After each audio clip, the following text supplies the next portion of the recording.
أعوذ بالله من الشيطان الرجيم. بسم الله الرحمن الرحيم.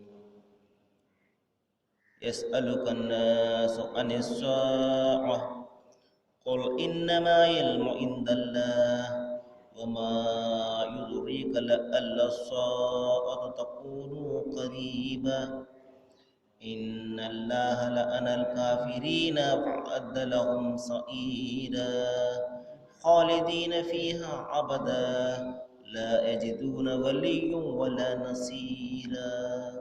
صدق الله العظيم. అనంత కరుణామయుడు అపార కృపాశీలుడు పాలకుడు పోషకుడు సర్వ సృష్టికర్త అల్లాహ్ శుభనామంతో ప్రారంభిస్తున్నాను. సోదర సోదరిమునులారా, అయ్యలారా, అమ్మలారా, అస్సలాము అలైకుం రహమతుల్లాహి వబర్కాతుహు. సర్వలోక ప్రభువు సర్వేశ్వరుడు అల్లాహ్ మనందరి జీవితాలలో శాంతిని కురిపించునుగాక. ఇంతవరకు మనము మానవులందరి ప్రభు అయినటువంటి సృష్టి ప్రభు అల్లాహ్ మానవాళి కోసం ఆయన చివరి ప్రవక్త మీద అవతరింపజేసినటువంటి చివరి మార్గదర్శక దైవ గ్రంథం దివ్య ఖురాన్ నుండి 33వ అధ్యాయం 63వ వాక్యం యొక్క రవిమూలంను విన్నాము. ఈ వాక్యాలలో దైవము ప్రళయానికి సంబంధించినటువంటి కొన్ని విషయాల గురించి తెలియజేస్తున్నాడు. అప్పుడు ఏం జరుగుతుంది, మన పరిస్థితి ఏ విధంగా ఉంటుంది, ఇక్కడ మనము స్నేహితులుగా సహాయకులుగా చేసిన వాళ్ళు అక్కడ మనకు ఏ విధమైనటువంటి వైఖరిని కలిగి ఉంటారు ఇత్యాది విషయాల గురించి సృష్టి ప్రభు తెలియజేస్తున్నాడు. దీని యొక్క తెలుగు అనువాదాన్ని ఆలకించండి. ప్రళయ గడి ఎప్పుడు వస్తుంది అని ఓ ప్రవక్త మిమ్మల్ని ప్రజలు అడుగుతారు. వారికి ఈ విధంగా చెప్పండి, ఆ సమయం కేవలం అల్లాహకే తెలుసు. బహుశా అది సమీపంలోనే ఉందేమో, దాని గురించి మీకు ఏమీ తెలుసు. ఏది ఏమైనా అది రావడం మాత్రము వాస్తవము. అల్లాహ్ అవిశ్వాసులను శపించాడు, వారి కొరకు మండే అగ్నిని సిద్ధపరిచి ఉంచాడు. అందులో వారు శాశ్వతంగా ఉంటారు. అక్కడ వారు ఏ స్నేహితుణ్ణి ఏ సహాయకుణ్ణి పొందలేరు. వారి ముఖాలను నిప్పుపై అటు ఇటు త్రిప్పడం జరుగుతుంది. వారు ఈ విధంగా అంటారు, అయ్యో మా దౌర్భాగ్యం, మేము దైవానికి ఆయన ప్రవక్తకు విధేయత చూపి ఉంటే ఎంత బాగుండేది. ఇంకా వారు ఇలాగంటారు, ఓ మా ప్రభువు, మేము మా నాయకులకు మా పెద్దలకు విధేయత చూపాము, కానీ వారు మమ్మల్ని రుజుమార్గం నుండి తప్పించారు. వారికి నీవు రెట్టింపు శిక్షను విధించు, వారిని తీవ్రంగా శపించు. సోదరులారా,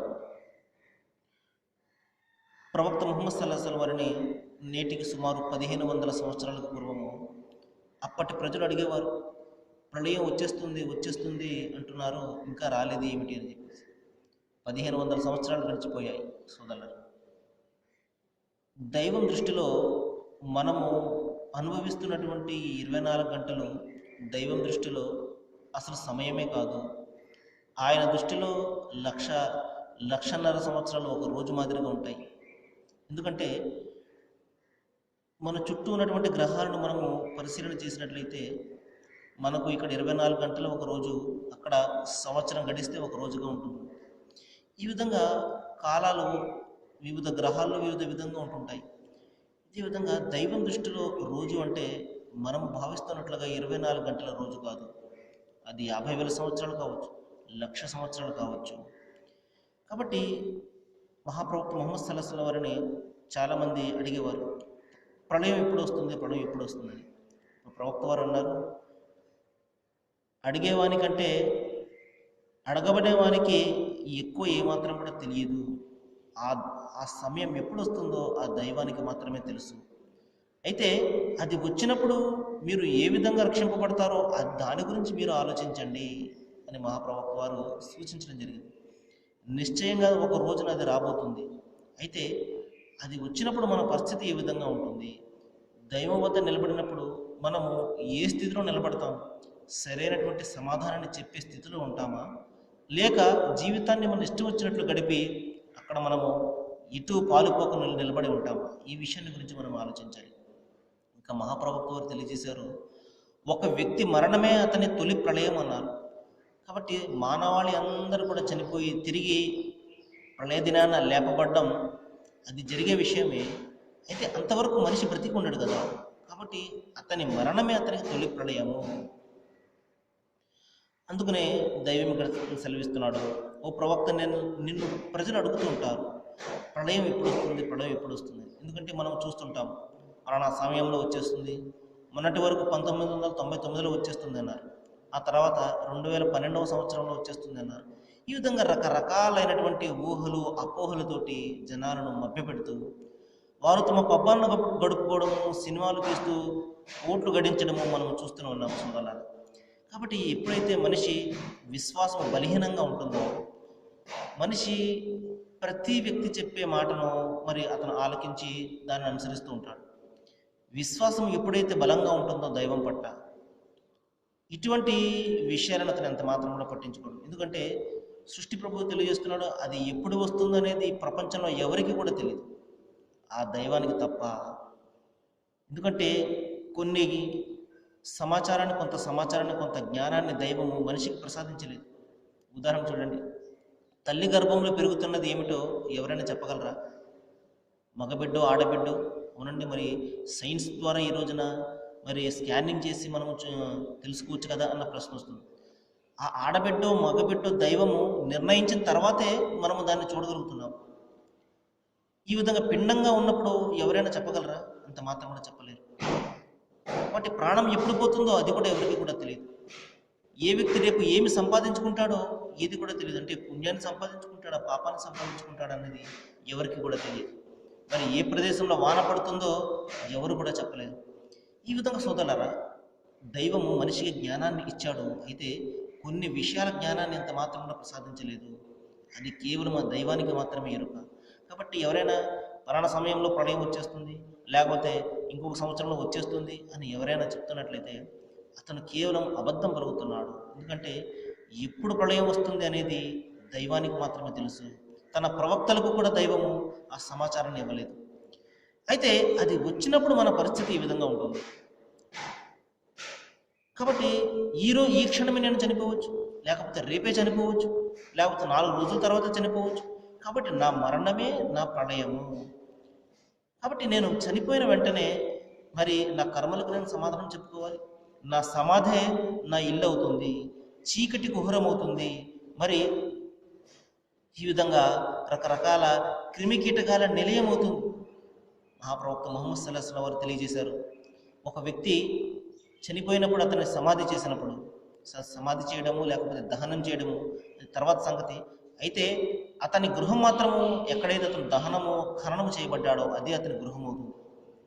మరి అది చీకటి గృహము, అక్కడ అతని తోడు ఎవరు కూడా ఉండరు. మరి భయంకరమైనటువంటి క్రిమి కీటకాల నిలయము అది. సోదరులారా, మరి ఎవరైతే ఇక్కడ దైవాన్ని విశ్వసిస్తాడో, దైవానికి భయపడుతూ జీవితం గడుపుతాడో, మరి దైవం అతనికి ఆ సమాధిలో వెలుగును ప్రసాదిస్తాడు. అతని కర్మలు అతనికి తోడుగా ఉంటాయి. మరి అతని దైవభీతి అతనికి తోడుగా ఉంటుంది. అలా కాకుండా అతను తన ఇష్టం వచ్చినట్లు జీవితం గడిపి అమూల్యమైనటువంటి ఈ జీవితాన్ని అతను వ్యర్థం చేసుకున్నాడు అంటే భయంకరమైనటువంటి ఆ చీకటి కుహరంలో అతని జీవితం గడుపుతాడు ప్రళయం వరకు కూడా. మరి సోదరులారా, దైవం ఇక్కడ తెలియజేస్తున్నాడు, అవిశ్వాసులను దైవము శపించాడు. ఎందుకంటే శపించాడు? ఎందుకంటే వారు దేవుని యొక్క ఏకత్వాన్ని విశ్వసించలేదు, దైవం ఒక్కడే అన్న సత్యాన్ని విశ్వసించలేదు. ఆయనకు సమానులుగా సాటి మానవులను కల్పించారు. ఆ ఉన్నతమైనటువంటి పరమ ప్రభువు యొక్క స్థానాన్ని మరి బలహీనమైనటువంటి మానవులకి ఇచ్చారు. మానవుల కంటే ఇంకా బలహీనమైనటువంటి జీవజాలానికి వారు ఆ దేవుని యొక్క స్థానాన్ని ఇచ్చి ఆయనకు ఇవ్వవలసినటువంటి ఆ గౌరవము, ఆ ప్రేమ, ఆ భక్తి, ఆ పూజలు, ఆ పునస్కారాలు, ఆ స్తుతులు, ఆ స్తోత్రాలు మరి మానవులకు చెల్లించారు. కాబట్టి ఈ విధంగా భయంకరమైనటువంటి మీరు ఆ పాపాన్ని చేశారు కాబట్టి మీరు దైవం యొక్క శాపంలో మీరు కట్టుబడిపోయారు అని దైవం ఇక్కడ తెలియజేస్తున్నారు. మరి అటువంటి వారి కొరకు మేము భయంకరమైనటువంటి అగ్నిని సిద్ధపరిచి ఉంచాము, అందులో వారు శాశ్వతంగా ఉంటారు. మరి ప్రళయ దినాన్న ఏ స్నేహితుణ్ణి, ఏ సహాయకుణ్ణి వారు అంత మాత్రం కూడా పొందలేరు. అంతిమ దైవ గ్రంథం ఖురాన్లో ఒక సందర్భంలో తెలియజేస్తున్నాడు దైవము. ఆ రోజున మనిషి తన భార్యకు, తన బిడ్డలకు, తన తల్లిదండ్రులకు, తన అన్నదమ్ములకు దూరంగా పరిగెడతాడు. అటువంటి విపత్కరమైనటువంటి భయంకరమైనటువంటి పరిస్థితులు దాపురిస్తాయి. నా పరిస్థితి ఏమవుతుందో అన్న టెన్షన్లో మనిషి ఎదురుగుండా తన భార్య బిడ్డలు ఉన్నప్పటికీ కూడా పట్టించుకునే పరిస్థితి ఆ రోజున మనిషికి దాపురిస్తుంది. సోదరులారా, అటువంటి పరిస్థితి దాపురించక ముందే మీరు ఆ సృష్టి ప్రభువు వైపునకు మరలండి. ఆ దైవం వైపునకు, ఆ అల్లాహ్, ఆ సర్వేశ్వరుని, ఆ యెహోవా వైపునకు మీరు మరలి మీ తప్పులను మరి మీ పాపాలకు క్షమాపణ వేడుకోండి. కేవలము ఆయన ఒక్కడు మాత్రమే మన పాపాలను క్షమించేవాడు. ఆయన ఒక్కడు మాత్రమే మనకు స్వర్గాన్ని ప్రసాదించేవాడు. మరి సోదరులారా, మరికొన్ని విషయాలు మనము రేపు తెలుసుకుందాము. ఏ విషయాలైతే ఇక్కడ మన ముందుకు వస్తున్నాయో వీటి పట్ల మనం ఆలోచన చేద్దాము, ఆచరణ చేద్దాము. మరి భయంకరమైనటువంటి ఆ నరకాగ్ని నుండి మనం తప్పించుకుందాము. సృష్టి ప్రభు అల్లాహ్ అందరికీ మార్గనిర్దేశన చేయాలని, అల్లాహ్ అందరికీ మంచిని చేయాలని నేను వేడుకుంటూ ముగిస్తున్నాను. వాఖరు దవానా అనిల్ హమ్దులిల్లాహి రబ్బిల్ ఆలమీన్. అస్సలాము అలైకుం.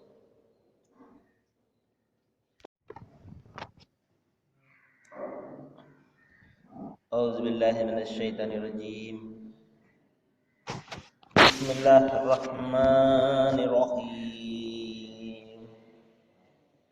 حامين. تنزيل الكتاب من الله العزيز العليم. غافر الذنب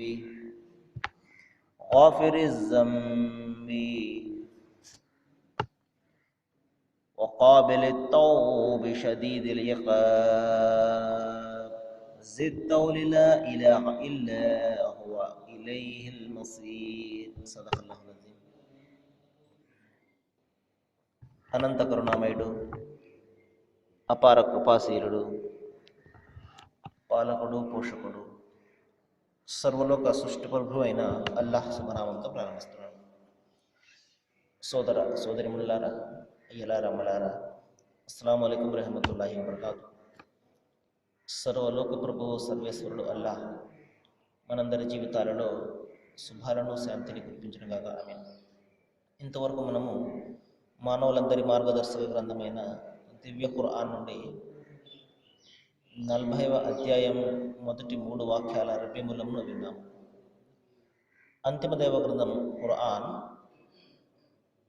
నేటికి సుమారు 1500 సంవత్సరాలకు పూర్వం మహాప్రవక్త ముహమ్మద్ సల్లల్లాహు అలైహి వసల్లం వారిపై దైవం అవతరింపజేసినటువంటి చివరి మార్గదర్శక దైవ గ్రంథం.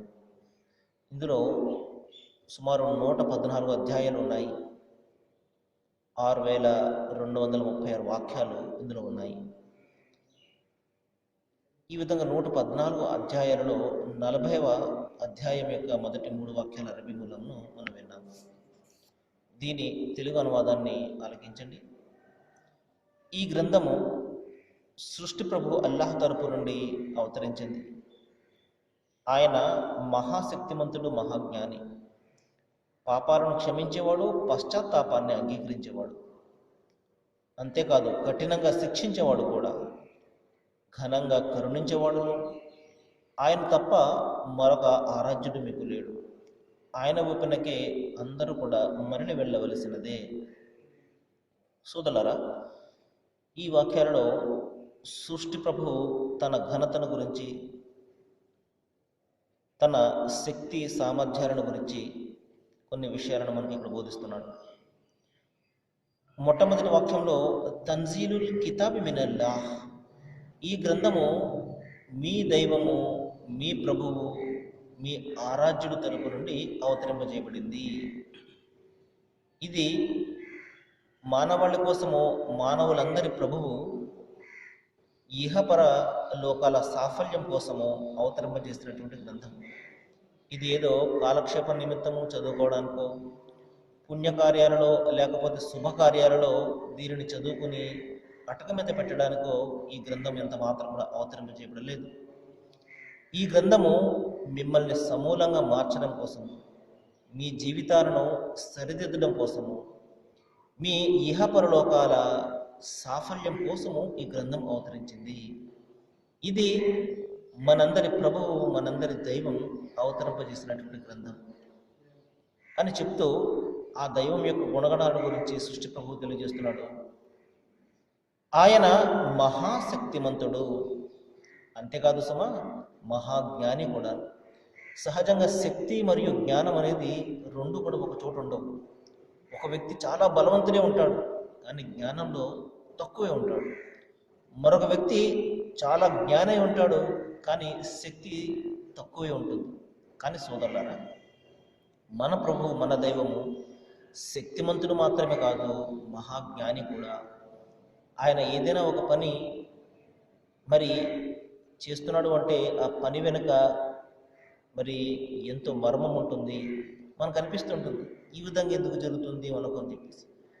కానీ సోదరులారా, ఆయన ఏ పని చేసినా కూడా దానికి ఒక అర్థం పరమార్థం అందులో దాగి ఉంటుంది.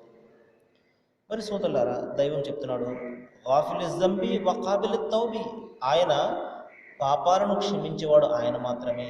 అంతేకాదు మీ పశ్చాత్తాపాన్ని అంగీకరించేవాడు కూడా ఆయనే.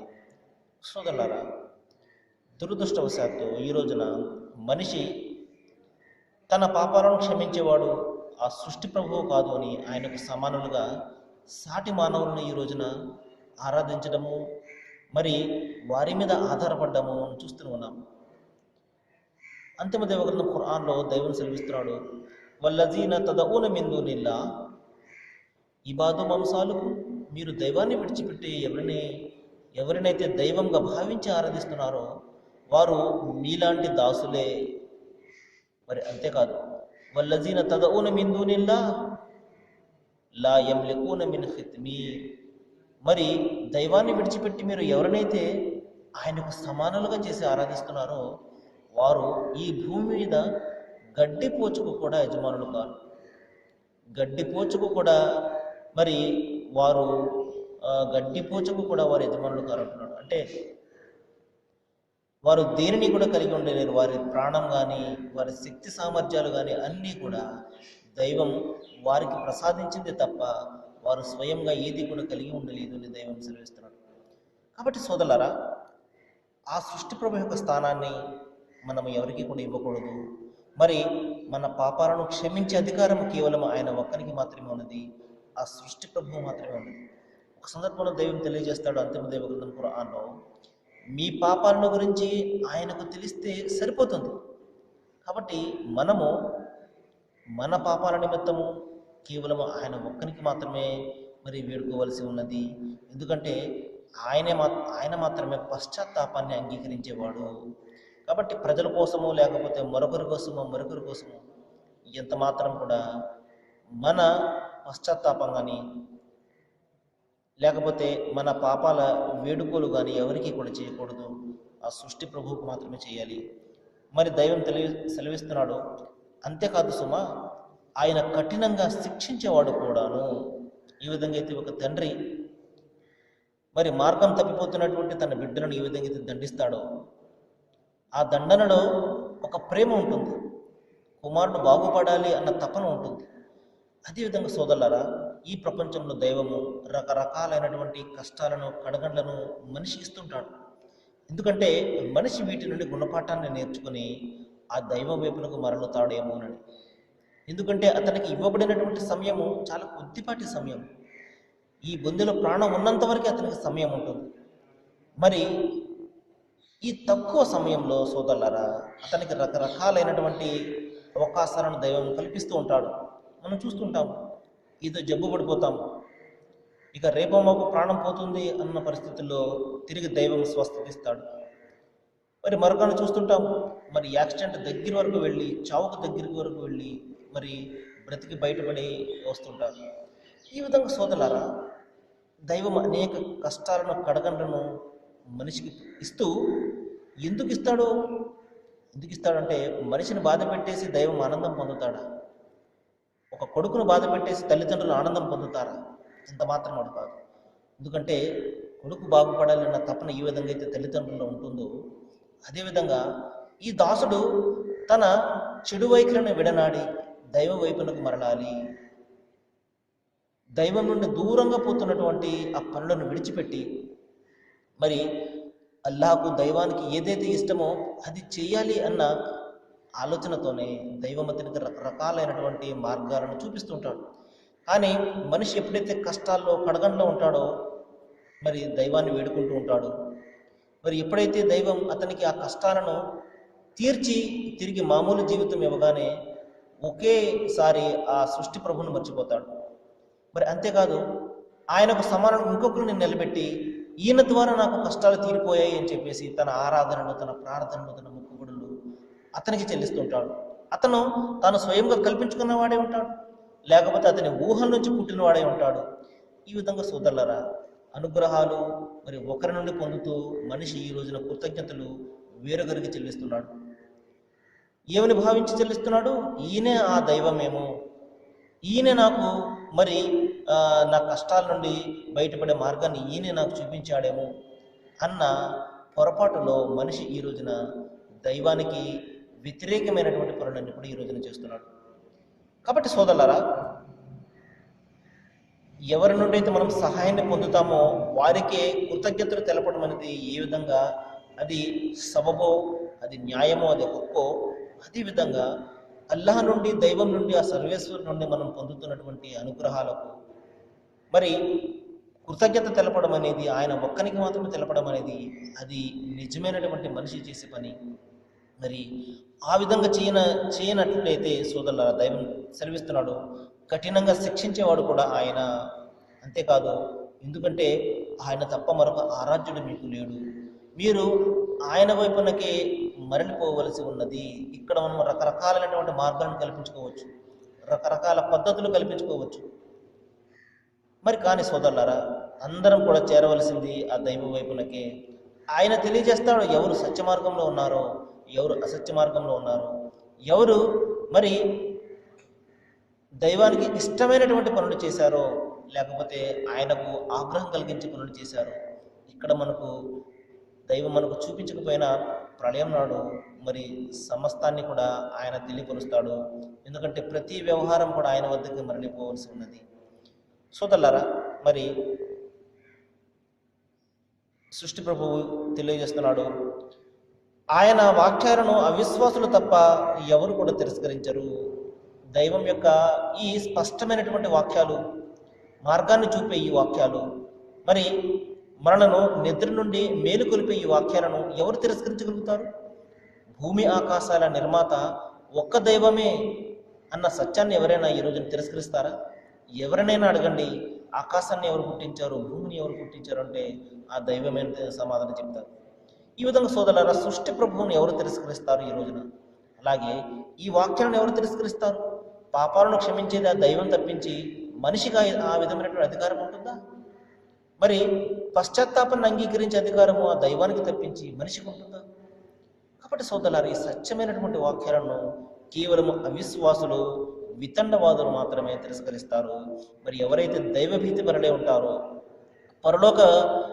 పరలోకాన్ని ఎవరైతే కాంక్షిస్తూ ఉంటారో, సాఫల్యాన్ని ఎవరైతే కోరుతూ ఉంటారో, వారు ఈ స్పష్టమైనటువంటి ఖురాన్ వాక్యాలను ఎంత మాత్రం కూడా తిరస్కరించలేరు. మరి సృష్టి ప్రభు అల్లాహ్ను నేను ప్రార్థిస్తున్నాను, ఏ విషయాలైతే ఇక్కడ మనం వింటున్నామో వీటి పట్ల మనము ఆలోచన చేద్దాము, ఆచరణ చేద్దాము, మన జీవితాలను మార్చుకుందాము. అల్లాహ్ అందరికీ కూడా మంచిని చేయాలని నేను వేడుకుంటూ ముగిస్తున్నాను. వాఖిరు దవానా అనిల్ హమ్దులిల్లాహి రబ్బిల్ ఆలమీన్. అస్సలాము అలైకుం. అఊజు బిల్లాహి మినష్ షైతానిర్ రజీమ్. బిస్మిల్లాహిర్ రహ్మానిర్ రహీమ్.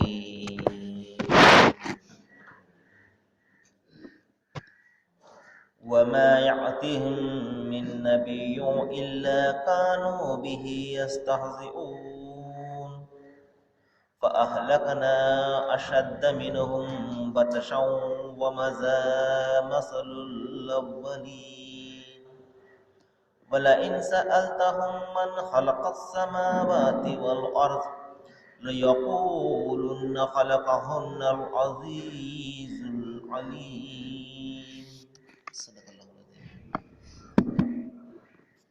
అనంత కరుణామయుడ పరకృపాశీలుడైన సృష్టి ప్రభు అల్లాహ్ శుభనామంతో ప్రారంభిస్తున్నాను.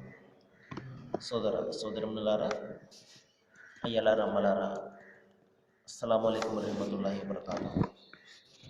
ఇంతవరకు మనము మానవులందరి మార్గదర్శక గ్రంథమైన అంతిమ దైవ గ్రంథం దివ్య ఖురాన్లోని 43వ అధ్యాయం 9-10 వాక్యాల అరబ్బీ మూలమును విన్నాము. సోదరులారా, ఈ వాక్యాలలో సృష్టి ప్రభువు తాను మానవాళికి చేస్తున్నటువంటి అనుగ్రహాలను గురించి జ్ఞాపకం చేస్తున్నాడు. ఆ అనుగ్రహాలను జ్ఞాపకం చేస్తూ వీటిని ప్రసాదిస్తున్నది ఎవరు అన్న ప్రశ్నను సూటిగా మానవాళికి సంధిస్తున్నాడు. చూడండి, దైవం సెలవిస్తున్నాడు, ఓ ప్రవక్త, ఒకవేళ మీరు ప్రజలను ఈ విధంగా అడిగినట్లయితే, ఈ భూమిని ఈ ఆకాశాలను ఎవరు సృష్టించారు అంటే వారు అంటారు, వాటిని ఆ మహాబలవంతుడు మహాజ్ఞాని అయిన దైవమే సృష్టించాడు అంటారు. సోదరులారా, దైవం మానవాళికి అద్భుతమైనటువంటి జ్ఞానాన్ని ప్రసాదించాడు. ఒకవేళ మనిషి ఈ జ్ఞానాన్ని ఉపయోగించి కొద్దిగా ఆలోచన చేసినట్లయితే, ఒకవేళ అతన్ని ఈ విధంగా ప్రశ్నించినట్లయితే, ఏమయ్యా ఈ భూమిని ఆకాశాన్ని ఎవరు సృష్టించారు అనగానే వెంటనే అతను ఆ దైవమే అంటాడు. ఆ క్షణంలో అతను తను కల్పించుకున్నటువంటి మిథ్యా దైవాలే ఎంత మాత్రం కూడా జ్ఞాపకం రారు. తనలాంటి మానవులను ఈ రోజున మనిషి దైవాలుగా కల్పించుకుని ఆరాధిస్తున్నాడు. కానీ ఆ మానవులు ఎవరు కూడా అతనికి ఆ సమయంలో జ్ఞాపకం రారు. అతను ఆకాశం వైపు చూచి ఆ దైవమే సృష్టించాడు అంటాడు. కాబట్టి సోదరులారా, మనిషి చేస్తున్న పనులకు, పలికే మాటలకు, అతని హృదయాంతరాళాల్లో, అతని మనస్సులో నిలిచిపోయినటువంటి దైవ భావనకు ఏమాత్రం కూడా పొంతన ఉండదు. అతని మనస్సులో, అతని దృష్టిలో దైవం అంటే మరి అన్నిటికీ కూడా అతీతంగా ఉండేవాడు, మహాబలవంతుడు, మహా గొప్పవాడు, మహాజ్ఞాని అన్న ఆలోచన ఉంటుంది. కానీ ఆచరణకు వచ్చేసరికి అంతటి మహోన్నతుడైనటువంటి ఆ దైవం యొక్క స్థానాన్ని మానవునికి ఇచ్చేస్తుంటాడు.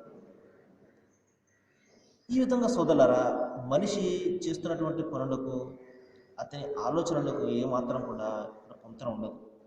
దైవం అదే ప్రశ్నిస్తున్నాడు, భూమి ఆకాశాలను పుట్టించింది ఎవరు అంటే మనం కల్పించుకున్నటువంటి మానవులను, దైవాలుగా భావిస్తున్న వాళ్ళను వీళ్ళు సృష్టించారు అన్న సమాధానం అతను చెప్తాడా? ఎంత మాత్రం కూడా చెప్పడు. ఆ దైవమే అని చెప్పేసి అతను చెప్తుంటాడు. మరి సోదరులారా, ఇంకా ఈ భూమిని మీ కొరకు నివాసయోగ్యంగా చేసినవాడు, అందులో మార్గాలను ఏర్పరిచినవాడు, మీరు గమ్యస్థానాన్ని చేరే మార్గం పొందాలని మీకు ఈ భూమి మీద మార్గాలను ఏర్పరిచినవాడు ఎవడు అని ప్రశ్నిస్తే వెంటనే అతను లేదు, ఆ దైవమే అంటాడు. అయితే ఇక్కడ ప్రశ్నల్లా ఇక్కడ అతను భావిస్తున్నటువంటి దైవం యొక్క గుణగణాలను గురించి అతనికి తెలియకపోవడం. సోదరులారా, అతనేమనుకుంటున్నాడు అంటే తాను ఎవరినైతే దైవంగా భావిస్తున్నాడో ఆయనే ఆ మహాశక్తిమంతుడు అన్న ఆలోచన అతను చేస్తున్నాడు. ఇదే మనిషి భయంకరమైనటువంటి పొరపాటు, పాపాన్ని ఇక్కడే ఒడగొడుతున్నాడు. కాబట్టి సోదరులారా, దైవము వాస్తవిక పరిస్థితుల గురించి ఇక్కడ వివరిస్తూ దీని గురించి ఒకసారి ఆలోచన చేసి వీటిని ప్రసాదిస్తున్నటువంటి ఆ దైవాన్ని గురించి ఆలోచన చెయ్యి, ఆయన గుణగణాలను గురించి ఆలోచన చెయ్యి. అప్పుడు నీవు నీ ఆరాధన, నీ పూజలు, నీ పునస్కారాలు, నీ ప్రార్థనలు, నీ మొక్కుబడులు ఆయనకు మాత్రమే చెల్లించు. కాబట్టి ఊరికి దైవం నన్ను ఆరాధించండి అని దైవం ఇక్కడ ఎంత మాత్రం చెప్పడం లేదు సోదరులారా. ఇక్కడ సృష్టి ప్రభు అల్లా ఏం తెలియజేస్తున్నాడంటే నీకు కలగజేస్తున్నటువంటి అన్ని వనరులు, అన్ని సౌకర్యాలు, అన్ని అనుగ్రహాలు ఎవరు ఇస్తున్నారో ఒకసారి ఆలోచన చేసి ఆయనకు నీవు నీ ఆరాధన చెల్లించు అని ఇక్కడ ప్రశ్నిస్తున్నాడు. మన కొరకు భూమిని నివాసయోగ్యంగా చేశాడు సోదరులారా. ఈ రోజున సైంటిస్టులు మనకు చెప్తారు, భూమి అనేక పొరలతో నిండి ఉంటుంది, మరి పైపొర మెత్తగా ఉంటుంది కాబట్టి మనము వాటిపై నివాసాన్ని ఏర్పరచుకోగలుగుతున్నాం. ఇంకొంచెం లోతుకి వెళ్ళినట్లయితే భయంకరమైనటువంటి వేడి ఉంటుంది, రాళ్ళు రప్పలతోటి ఉంటుంది. కానీ అవేమి కూడా మనకు కనబడకుండా దైవము దుప్పటి మాదిరిగా మనకు పై పొరను, మట్టి పొరను కప్పాడు. ఒకవేళ భయంకరమైనటువంటి వేడి ఉన్నట్లయితే మనము నివాసయోగ్యంగా చేసుకోగలుగుతామా? ఇంకా చూడండి, మనందరికీ కూడా తెలుసు భూమి తిరుగుతూ ఉంటుంది. కానీ ఆ తిరగడాన్ని మనం ఎంత మాత్రం కూడా అనుభవించం, ఆస్వాదించం. ఒకవేళ భూమి తిరుగుతూ మనకు అనిపిస్తున్నట్లయితే ఈ భూమి మీద మనము ఒక్క క్షణం కాలమైన నివాసాన్ని లేకపోతే మనము నివాసాన్ని ఏర్పరచుకోగలమా, నిలబడగలమా? మనం ఒకసారి ఆలోచన చేయండి. మనం చూస్తుంటాము భూకంపాలు 8 పాయింట్లు వచ్చాయంటే, రిక్టర్ స్కేల్పై 8 పాయింట్లు వచ్చాయంటే మొత్తం ప్రపంచమంతా కూడా అల్లకల్లలో నాశనం అయిపోతుంది. కానీ భూమి ఈ విధంగా చుట్టూ తిరుగుతున్నప్పటికీ కూడా, తన చుట్టూ తాను తిరుగుతూ సూర్యుని చుట్టూ తిరుగుతూ ఉన్నప్పటికీ కూడా మనకు ఏమాత్రం కూడా అది తెలియడం లేదు. చూడండి ఎంత అద్భుతమైనటువంటి సృజనాకారుడు ఆ సృష్టి ప్రభు వల్ల. మరి అందులో మన కొరకు మార్గాలను ఏర్పరిచాడు. రకరకాలైనటువంటి మార్గాలను మనం కనుక్కుంటున్నాం. సముద్ర మార్గాలు, ఇంకా అనేక రకాల మార్గాలు మనం కనుక్కుంటున్నాం. ఎందుకంటే మనము సరైనటువంటి గమ్యస్థానాన్ని పొందాలి అని. సోదరులారా, ఇక్కడ దైవము బాహ్యమైనటువంటి మార్గాన్ని కాదు, మన ఇహపరలోకాల సాఫల్యానికి సంబంధించినటువంటి మార్గాన్ని గురించి కూడా ఇక్కడ చెప్తున్నాడు. అదేమిటి? ఒకే దైవం యొక్క ఆరాధన, ఏకేశ్వరోపాసన, ఒకే దైవాన్ని ఆరాధించడము. ఏ దైవం అయితే మానవులందరినీ కూడా ఒకే విధంగా పుట్టించాడో, ఏ దైవమైతే మానవాళికి సకల వనరులను కురిపిస్తున్నాడో, ఏ దైవమైతే పుట్టడో, ఏ దైవమైతే చనిపోడో, ఏ దైవం యొక్క స్వరూపము మనకు ఇంతవరకు కూడా తెలియదు, ఆ దైవాన్ని ఆరాధించడము, మనసా వాచా కర్మేణ ఆత్మతోనూ సత్యంతోనూ ఆరాధించడము, ఇది ఒక్కటే దైవానికి ఇష్టమైనటువంటి మార్గము, మనిషిని ఇహపరలోకాల సాఫల్యానికి తీసుకుని వెళ్ళే మార్గం. సోదరులారా, ఇంకా దైవము తన యొక్క ఇంకొక అనుగ్రహాన్ని గురించి ఇక్కడ తెలియజేస్తున్నాడు, జ్ఞాపకం చేస్తున్నాడు. అదేమిటంటే, ఒక ప్రత్యేక పరిమాణంలో ఆకాశం నుండి నీటిని దింపి దాని ద్వారా మృతభూమిని బ్రతికించిన వాడు ఎవడు? చూడండి సోదరులారా, ఒక ప్రత్యేకమైనటువంటి పరిమాణంలో ఆయన పైనుండి వానలు కురిపిస్తున్నాడు. ఇక్కడ వానలు పడుతుంటాయి, మరొక చోట వానలు పడవు, మరొక చోట వానలు పడుతుంటాయి, ఇక్కడ వానలు పడవు. ఈ విధంగా ఎక్కడ ఏ పరిమాణంలో ఆయన నీటిని దింపాలో అంత నీటిని దింపుతున్నాడు. దాని ద్వారా చనిపోయినటువంటి ఆ మృత భూమికి తిరిగి ఆయన ప్రాణాన్ని పోస్తున్నాడు. మనం చూస్తాం ఈ ఎండాకాలంలో మరి ఎండలు బాగా కాసినప్పుడు మొక్కలన్నీ కూడా ఎండిపోయి మరి బీడు బారిపోయి ఆ భూమి అంతా కూడా మృత భూమిగా మారిపోతుంది. తిరిగి వానలు పడగానే మరి కొత్త మొక్కలన్నీ కూడా చిగురిస్తుంటాయి. ప్రాణం పోసుకుని ఆ భూమి అంతా కూడా తిరిగి మరి ఈ విధంగా పచ్చని మొక్కలతోటి, పంటలతోటి మనకు కనబడుతుంటుంది. సోదరులు, ఇదే విషయాన్ని ఇప్పుడు చెప్తున్నాడు. మరి ఆయన మృత భూమికి ప్రాణాన్ని పోస్తాడు. మరి అంతేకాదు, అనేక రకాల జంటలు మనం చూస్తున్నాం. ఈ సృష్టిలో ప్రతీది కూడా జంటగా సృష్టించిన దైవం, ఒంటరిగా దేనిని కూడా సృష్టించలేదు. చూడండి, 2 కళ్ళు ఇచ్చాడు, 2 చెవులు ఉన్నాయి, 2 కాళ్ళు, 2 చేతులు. సోదరులారా, ఈ విధంగా స్త్రీ, పురుషుడు ప్రతీది కూడా దైవము జంటలుగా సృష్టించాడు. ఎందుకంటే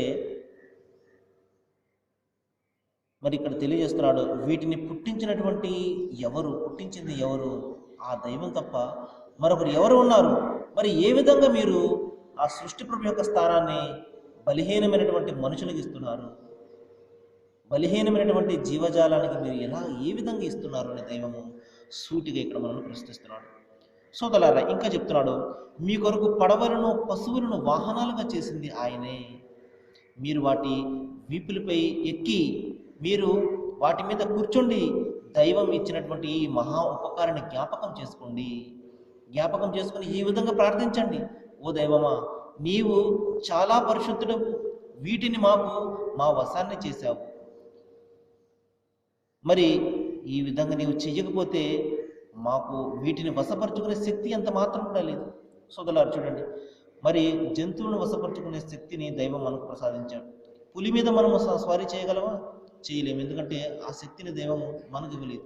ఈ విధంగా కొన్ని జంతువుల మీద దైవము మనిషికి ఆధిపత్యాన్ని ఇచ్చాడు. తద్వారా మనిషి వాటిని ఉపయోగించుకుంటున్నాడు. ఈ విధంగా సోదరులారా, ఇదంతా కూడా దేవుని యొక్క అనుగ్రహము. ఆయన అనుగ్రహం లేకపోతే కనీసం మన బండిని కూడా నడపలేము. ఎందుకంటే మన వేళ్ళు చూడండి, ముందుకు ముడుస్తుంటాయి, వెనక్కు ముడవు ఎంత మాత్రం కూడా. ఈ విధంగా ఆ ముందుకు ముడిచే ఆ సౌలభ్యాన్ని దైవం మనకు ఇచ్చాడు కాబట్టి ఈ రోజున మనము బండిని నడపగలుగుతున్నాం. కాబట్టి సోదరులారా, ఈ విధంగా దైవము ఇచ్చినటువంటి అనుగ్రహాలను ఒకసారి మనము మననం చేసుకుని జ్ఞాపకం చేసుకుంటే సృష్టి ప్రభు యొక్క అనుగ్రహాలకు మన కళ్ళు చెమరుస్తాయి. చెమర్చి వెంటనే దైవమా, నీవు ప్రసాదించినటువంటి అనుగ్రహాలు, మరి వీటిని గురించి నేను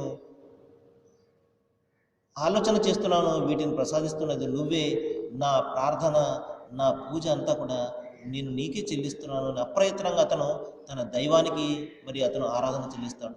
మరి ఎవరైతే ఆలోచన చేయరో ఈ విధంగా రోజు కూడా అనుగ్రహాలు పొందుతూనే ఉంటారు, కానీ ఏమాత్రం కూడా మరి వాటిని గురించి ఆలోచన చేయరు. చివరికి మరణం వచ్చేస్తుంది.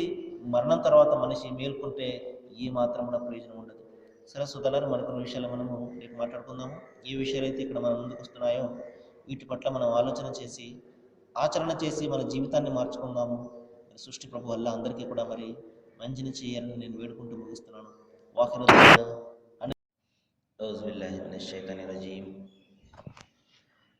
బిస్మిల్లాహిర్ రహ్మానిర్ రహీం.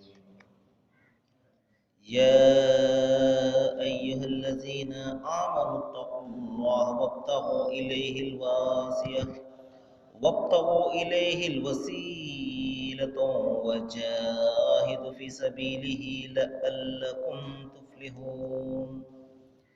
إن الذين كفروا لو أن لهم ما في الأرض جميعا ومثله معه يفتدوا به من عذاب يوم القيامة ما تقبل منهم వలహుమ్ అజాబున్ అలీం. సదకల్లాహుల్ అజీమ్. అనంత కరుణామయుడు అపార కృపాశీలుడైన సృష్టికర్త అల్లాహ్ శుభనామంతో ప్రారంభిస్తున్నాను. సోదర సోదరిమణులారా, అస్సలాము అలైకుం వరహ్మతుల్లాహి వబరకాతుహ్. సర్వలోక ప్రభు అల్లాహ్ అందరి జీవితాలలో శుభాలను శాంతిని కురిపించునుగాక. ఆమీన్. ఇంతవరకు మనము మానవులందరి మార్గదర్శక గ్రంథమైన దైవం పంపినటువంటి చివరి మార్గదర్శక గ్రంథం దివ్య ఖురాన్ నుండి 5వ అధ్యాయం 35వ వాక్యం యొక్క అరబీ మూలమును విన్నాం. ఈ వాక్యాలలో సృష్టి ప్రభువు తెలియజేస్తున్నాడు, యా అయ్యుహల్లజీన ఆమను, విశ్వసించినటువంటి ఓ ప్రజలారా, అంటే దైవాన్ని విశ్వసించినటువంటి ఓ ప్రజలారా, దైవభీతి గల ఓ ప్రజలారా, పరలోక భీతి గల ఓ ప్రజలారా, మీరు అత్తహుల్లా, దైవానికి భయపడుతూ జీవితం గడపండి. మరి ఆయన సాన్నిధ్యాన్ని చేరే మార్గాన్ని అన్వేషించండి. ఆయన మార్గంలో నిరంతర కృషి చెయ్యండి. అప్పుడు మీకు సాఫల్య భాగ్యం లభించే అవకాశం ఉంది. సోదరులారా, ఈ వాక్యాలలో ఒక వ్యక్తి ఏ విధంగా సాఫల్యం చెందుతాడు, ఏ విధంగా స్వర్గాన్ని సాధించగలుగుతాడు, ఏ విధంగా నరకం నుండి తప్పించుకోగలుగుతాడు, ఏ విధంగా అతను ఒక మంచి వ్యక్తిగా మారగలుగుతాడు, ఏ విధంగా అతను ఒక మంచి సమాజాన్ని నిర్మించగలుగుతాడు, ఆ విషయాన్ని ఇక్కడ తెలియజేస్తున్నాడు. ఒకటే ఒక కారణాన్ని, ఒకే ఒక మార్గాన్ని దైవం బోధిస్తున్నాడు. అదేంటంటే, మీరు దైవానికి భయపడుతూ జీవితం గడపండి, దైవభీతితో జీవితం గడపండి. మరి ఆయన సాన్నిధ్యాన్ని చేరే మార్గాన్ని అన్వేషించండి. ఏ పనులు చేస్తే ఆయన మరి సంతోషిస్తాడో, ఏ పనులు చేస్తే ఆయన కారుణ్యం మన మీద కురుస్తుందో, మరి ఏ పనులు చేస్తే ఆయన ఆగ్రహం చెందుతాడో, ఇవి తెలుసుకుని మీరు జీవితం గడపండి. ఆయన మార్గాన్ని చేరే, ఆయన సాన్నిధ్యాన్ని చేరే మార్గాన్ని అన్వేషిస్తూ ఉండండి. ఆయన మార్గంలో నిరంతరంగా కృషి చేయండి. అనేక అడ్డంకులు ఎదురవుతాయి, అనేక అవాంతరాలు ఎదురవుతాయి, అనేక కష్టాలు కడగండ్లు ఎదురవుతాయి. ఎందుకంటే దైవ మార్గము, స్వర్గ మార్గం అనేది అంత తేలికైనటువంటి మార్గం ఎంత మాత్రం కూడా కాదు. మహాప్రవక్త ముహమ్మద్ సల్లల్లాహు అలైహి వసల్లం వారు చెప్పారు, స్వర్గానికి మరి కష్టాలు కడగండ్లతోటి కంచి వేయబడింది, నరకానికి రుచికరమైనటువంటి మనోకాంక్షలతోటి కంచి వేయబడింది అన్నారు. కాబట్టి స్వర్గానికి పోయే మార్గం ఎప్పుడు కూడా మరి రాళ్ళు రప్పలతోటి మరి కష్టాలు కడగండ్లతోటి ఉంటుంది. అంత తేలికగా లభించే స్వర్గమా అది సోదరులారా? దైవం సెలవిస్తున్నాడు, ఆ మహసిబుతుమ్మన్ తదఖులల్ జన్న, మీరు ఇట్టే స్వర్గంలో ప్రవేశించాలని కోరుతున్నారా? దైవం మిమ్మల్ని ఇంకా ప్రశ్నించలేదు, మిమ్మల్ని ఇంకా పరీక్షించలేదు. ఆయన మార్గంలో ధన ప్రాణాలతోటి ఎవరు కృషి చేస్తారో ఇంకా చూడనే లేదు. ఏమీ కూడా లేకుండానే ఇట్టే స్వర్గంలో ప్రవేశించాలని మీరు ఆశపడుతున్నారా? అయితే మీ ఆశలన్నీ కూడా అడియాసలవుతాయి అని దైవం సెలవిస్తూ, మరి ఎవరు ఆశ పెట్టుకోగలరు? ఎవరైతే దైవానికి భయపడుతూ జీవితం గడుపుతాడు. సోదరులారా, ఇక్కడ దైవభీతి అనేది మరి సరైనటువంటి దైవభీతి అనేది అతనికి దైవం పట్ల ఉన్నటువంటి అవగాహన మీదనే ఆధారపడి ఉంటుంది. ఒక వ్యక్తికి దైవం పట్ల సరైనటువంటి అవగాహన లేదనుకోండి, అతను కేవలము దైవభీతి అనేది మాటల వరకు మాత్రమే ఉంటుంది. మిగతా పనులన్నీ కూడా అతను ఇష్టం వచ్చినట్టు చేస్తూ ఉంటాడు. దైవభీతి అంటే ఏదో ఆ సమయానికి మరి నమాజు చేసుకోవడమో, దండం పెట్టుకోవడమో, ప్రేయర్ చేసుకోవడమో, మిగతా సమయాల్లో అతను ఇష్టం వచ్చినట్టు గడిపేయడం. సహజంగా దైవభీతి అంటే ఇది మనిషి మరి నిర్ణయించుకున్నటువంటి నిర్వచనం. సోదరులారా, ఇటువంటి దైవభీతి వలనే ఈ రోజున మనిషికి దైవం పట్ల సరైనటువంటి భయం కలగడం లేదు. నేరాలు ఘోరాలు చేస్తూనే ఉన్నాడు, మరి యథావిధిగా అతను నాకు దైవం పట్ల భయం ఉన్నది అని ఈ విధంగా చెప్పుకుంటూనే ఉన్నాడు. కాబట్టి సోదరులారా, సరైనటువంటి దైవభీతి అతనికి దైవం పట్ల అవగాహనతోనే వస్తుంది. ఎంతకాలం వరకు అయితే దైవం కూడా నాలాంటి మనిషే, నాలాంటి బలహీనుడే, నాలాగా మరి తిండి తిప్పలు భార్య బిడ్డలు ఉన్నవాడే అని ఎప్పటి వరకు అయితే భావిస్తూ ఉంటాడో అతనికి దైవం పట్ల సరైనటువంటి భయం కలగనే కలగదు. కాబట్టి అలా కాకుండా దైవం సర్వశక్తిమంతుడు, నన్ను ప్రతి క్షణం కూడా చూస్తున్నాడు, మరి ఆయన నేను ఊహిస్తున్నటువంటి మానవ బలహీనతలకు అతీతంగా ఉండేవాడు అని ఎప్పుడైతే మనిషి దైవం పట్ల సరైనటువంటి అవగాహన ఆలోచన కలిగి ఉంటాడో అప్పుడే అతనికి దైవం పట్ల నిజమైనటువంటి భీతి కలుగుతుంది. సోదరులారా, మరి ఆయన మార్గంలో నిరంతరంగా కృషి చేయండి. ఎందుకంటే ఆయన మార్గంలో అనేక అవాంతరాలు వస్తుంటాయి, అనేక కష్టాలు కడగలు వస్తుంటాయి. వీటిని మీరు స్థైర్యంతో, సహనంతో ఎదుర్కొనే ముందుకు వెళ్ళండి. అప్పుడు మీకు సాఫల్య భాగం లభించే అవకాశం ఉంది.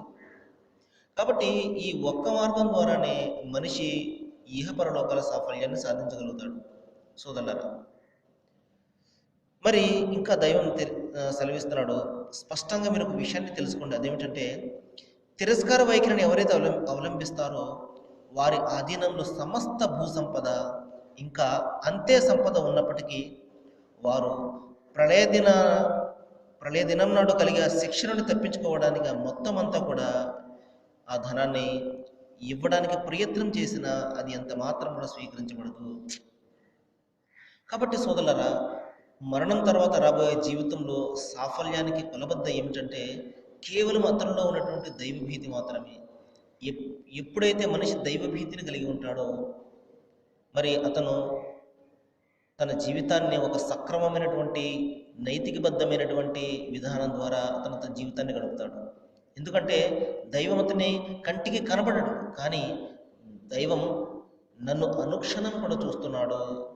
ఆయన దూతలు నేను చేసే ప్రతి పనిని కూడా నమోదు చేస్తున్నారు. నేను ఒక దినం నా ప్రభువు ముందు నిలబడాలి. మరణం తర్వాత ఇంకో జీవితం ఉన్నది. ఆ జీవితంలో నేను ఈ జీవితంలో చేసినటువంటి పనులకు సమాధానం చెప్పుకోవాలి. కాబట్టి నా మరణం తర్వాత రాబోయే జీవితము నేను ఇక్కడ చేసే పనుల ఆధారంగానే ఉంటుంది అని ఎవరైతే మరి ఇటువంటి దృక్పథాన్ని, ఇటువంటి ఆలోచనలు కలిగి ఉంటాడో అతను తన జీవితాన్ని ఇష్టం వచ్చినట్లుగా గడపడు. క్రమమైనటువంటి పద్ధతులు, నైతికబద్ధమైనటువంటి పద్ధతిలో గడుపుతాడు. తన కుటుంబాన్ని ఆ విధంగా ఆ మార్గంలో గడపడానికి, ఆ మార్గంలో నడిపించడానికి ప్రయత్నం చేస్తాడు. తన సమాజాన్ని కూడా అతను మార్చుకోవడానికి ప్రయత్నం చేస్తాడు. కాబట్టి సోదరులారా, దైవభీతి అనేది మనిషిలో సమూలంగా మార్పును తేవాలి. ఆ విధంగా తేగలిగినప్పుడు అది సరైనటువంటి దైవభీతి అవుతుంది. లేకపోతే కేవలము మాటల వరకు మాత్రమే పరిమితమయ్యే ఆ దైవభీతి ఉంటుంది. మనలో కేవలము మాటల వరకు మాత్రమే పరిమితమయ్యే దైవభీతి ఉన్నది కాబట్టి ఆ దైవభీతి మనల్ని ఎంత మాత్రం కూడా మార్చడం లేదు. అనేక నేరాలు ఘోరాలు జరుగుతూనే ఉన్నాయి. మరి అతను ఆ, దైవభీతి ఉన్నదని చెప్పుకుంటూనే ఉన్నాడు. ఈ విధంగా అవినీతి ద్వారా అక్రమాల ద్వారా సంపాదించినటువంటి సొమ్ము ఈ హుండీలోనూ పోస్తే నా పాపాలకు నిష్కృతి లభిస్తుంది అన్న ఆలోచన అతనిలో ఈ రోజున ఉంటుంది. ఈ విధంగా సోదరులారా, పాపపు సొమ్మును మనం సంపాదించి అది దైవ మార్గంలో ఖర్చు పెడితే దానిని దైవము అంగీకరిస్తాడా? ఎంత మాత్రం కూడా అంగీకరించాడు. మహాప్రవక్త ముహమ్మద్ సల్లల్లాహు అలైహి వసల్లం చెప్పారు, నీవు నీతి నిజాయితీతోటి సంపాదించినటువంటి ప్రతి పైసా కూడా నీకు పుణ్యాన్ని సమకూరిస్తే అవినీతిగా అక్రమంగా సంపాదించింది మరి నిన్ను నరకం వైపునకు తీసుకుని వెళ్తుంది. మీ కడుపులను మీరు అగ్నితో నింపుకున్నట్లే అల్లా మిమ్మల్ని ప్రళయదినం నాడు ప్రశ్నించే ప్రశ్నల్లో ఒక ప్రశ్న ఏమిటంటే, నీవు సంపాదించినటువంటి ధనం ఏ మార్గంలో సంపాదించావు అన్న ప్రశ్న. దీనికి మీరు సమాధానం చెప్పనంత వరకు ఒక్క అడుగు కూడా మీరు ముందుకు వేయలేరు అని మహాప్రవక్త ముహమ్మద్ సల్లల్లాహు అలైహి వసల్లం హెచ్చరించడం జరిగింది. మరి సోదరులారా, ఒక వ్యక్తి ఉంటాడు, భూమంత సంపదను సంపాదించుకుంటాడు.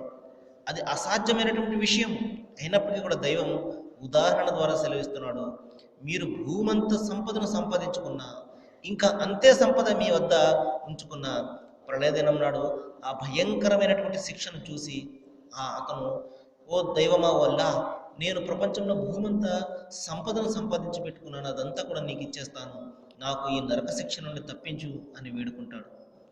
కానీ సోదరులారా, ఆ రోజున ఎవరి సిఫార్సు కూడా అంగీకరింపబడదు, పరిహారాన్ని తీసుకుని ఎవరిని కూడా విడుదల చేయడం అనేది జరగదు, ఎవరికి కూడా సహాయం అనేది లభించదు. మనిషి ఒంటరిగా తన కర్మలతో పాటు హాజరవుతాడు. ఆ దినాన్ని గురించి దైవం హెచ్చరిస్తున్నాడు.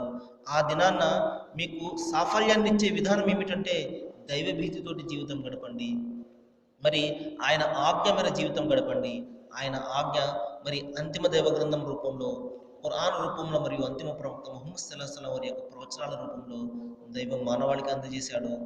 మనం ఒకవేళ దీనిని మనము మన జీవితంలో అన్వయించుకుని దీని ప్రకారం మన జీవితం గడిపినట్లయితే నిస్సందేహంగా దైవం వద్ద మనము సాఫల్యాన్ని పొందుతాము.